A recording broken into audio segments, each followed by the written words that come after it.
Hi there, this is Natalie, and I'm coming with a new project for Scrapbook Nerd. This time, I'm going to use one of the new collections from Pinkfresh Studio to create a very springy layout.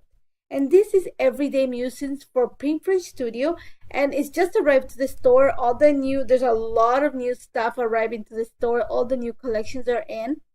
And what I love about this collection is that it's vivid colors, there's florals, it screams spring, and I want to take advantage of that to create this layout. For starters, I am using a cut file from Handipaper, and I love the fact that it's a really bold title covered with flowers. So very me. So what I did is I cut it out of white cardstock, and then I separated the letters, and I cut them off of one of the papers, one of the 6x6 papers. It is the bluish tone. And because the picture that I'm gonna document is one of my daughter, not my sister, wearing a blue top, I think it's gonna make everything go together really nicely. Now, for this particular layout, I did not want to use a white background. Well, this is still a white paper, but I wanted something that had all the colors that are in this collection, because I want to take advantage of a lot of them to back the cut file. But before I back the cut file, I'm going to add a little bit of mixed media to the background. And all I'm doing is I'm adding regular white paint. This is actually from Michaels. All I'm going to do is kind of use a feathering brush stroke just to haze the place where I'm gonna add the title.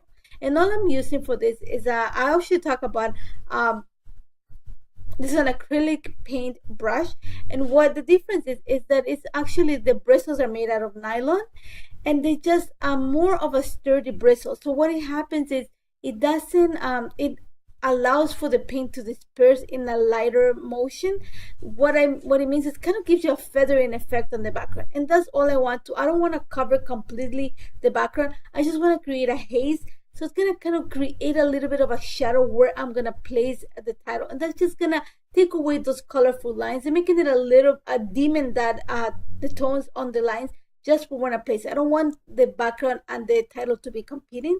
So it's a great way to haze the area. And also I'm stretching a little bit of the paint where the picture is going to be sitting. And then I'm going to set it aside to dry. It takes no time. Acrylic paint takes no time to dry. So this actually came together quite easily. And you're going to see that I'm just going to set it aside to dry. And I'm going to start working on backing the cutout. For this, you're going to see in a little bit that I am actually going to use the letters that I cut on my silhouette. And all I'm going to do is going to kind of straight back in the cut file. And what that means is I'm just going to add glue to the back of each one of the letters, just on the perimeter, on the outline of the letter. And then I'm going to glue the letter right straight onto it. And because I size them on the silhouette, this it's a way to actually save me having to fussy cut around each one of the letters, or you're going to see me do it too with the flowers. But I did it for the letters. It's just going to save me some time. Once I have all the letters back down, and one of the things that I like to do, I always talk about it, is I love to detail my letters. So you're going to see that I saved the center cuts of the P's and the R's. I think by adding the little center with the little, I don't know how you call it, the little bubble of the P or the R, it's just going to create the definition, and it gives it the more of a detailed look to this cutout. Once I have that in place, I'm going to go ahead and actually use the 6x6 paper pad and some of the 12x12 papers to back this cutout. And I wanted to bring a lot of color to the flowers.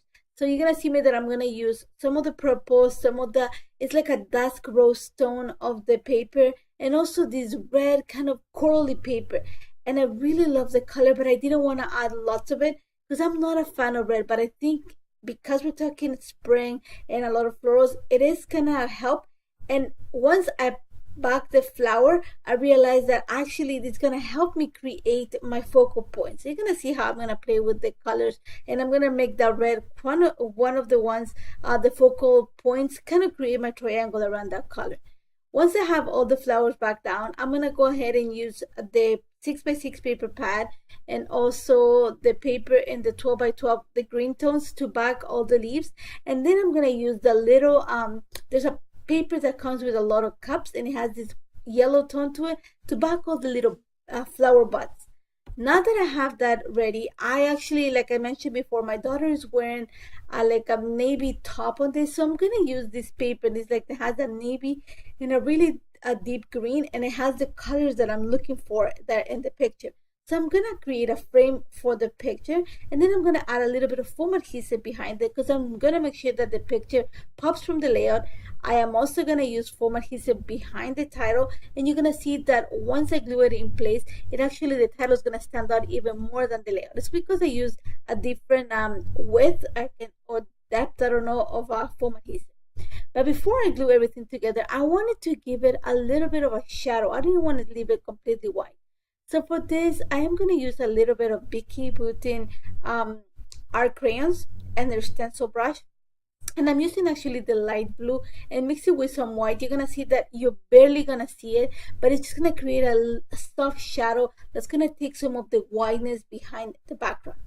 Now, very simple. All I did is scribble the crayon onto a piece of acrylic sheet, and then I just pick up the color with my stencil brush, and then I go in a circular motion.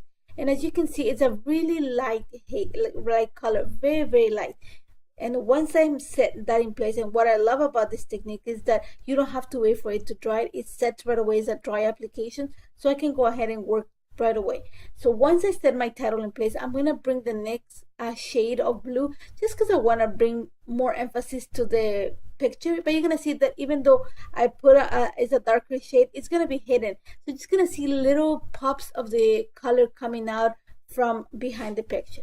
Now, because I'm using florals, I went ahead onto my Cameo and use a few cut files. These are from the Silhouette store to cut some flowers from the papers that I used to bag the flowers on the title. So all I'm using, this is a clay tool. And what I'm doing with the clay tool is I'm going behind each of the petals. I'm going to flip the flower and I'm going to go behind each petal kind of in a circular motion. And that's just going to create a curvature, give the curvature of a flower. And once I did every single petal, I turn the paper or the flower in this case back to the regular position and create, kind of go in the center. And that's going to create the concave curve of the center. Kind of think of where all the pollen is going to be seated. And then once I have that in place, you're going to see that I took some time to play with some of these flowers. I wanted to create a cluster at the bottom of the picture because there's a lot of white space on the side of the picture. So I played with a few of the stickers, a few of the ephemera pieces. It took me a while. This is what took me, I think, the longest to create, just because I wanted to play with some of the configuration. And here's when I realized that the red flower is actually going to create my triangle. So I have the red flower at the top in the title. I'm going to bring that tiny little red flower next to the picture, and that's already creating a line. Your eye is going to pop for the red lines.